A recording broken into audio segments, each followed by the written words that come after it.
Sa première vraie sortie de l'hôpital.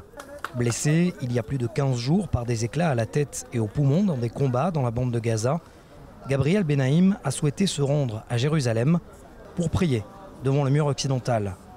J'avais 2-3 prières à faire, déjà à remercier.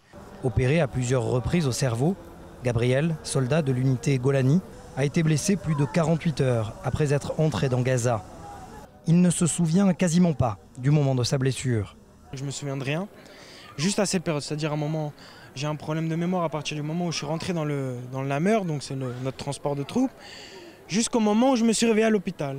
En plus, j'ai reçu des antidouleurs, donc ça n'a pas aidé pour la mémoire. Mais donc on m'a raconté que donc on est sorti donc du Namer, on est rentré dans la maison, donc tout simplement la maison en fait a été piégée, comme la plupart des maisons là-bas. Donc ça a explosé, donc j'ai été blessé à la tête. Et puis dans le groupe avec qui j'étais, on était une quinzaine, donc à peu près je crois une dizaine. Donc il y a eu 7 blessés quand même. J'ai été le blessé le plus grave. Non mais là c'est vrai que j'ai eu pas mal de chance. Par rapport à ce qui s'est passé, je veux dire, on m'a raconté et tout, on m'a dit Gabriel, nous là-bas on a cru que t'étais mort quoi. On a vu ta tronche, t'étais pas beau à voir. Sa mère, Nelly, vit en France.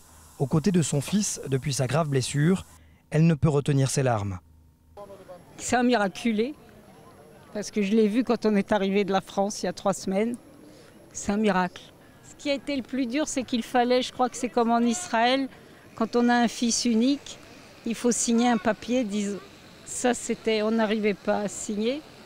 Gabriel, volontaire au sein de l'armée israélienne, réfute la comparaison avec les jeunes Français qui s'engagent dans le djihad. Le djihad, c'est s'entraîner à défendre sa cause, leur cause, par des attentats et à tuer des civils, c'est ça. Une vie que souhaitent désormais partager ensemble, Gabriel et sa mère. Merci d'être là, c'est tout.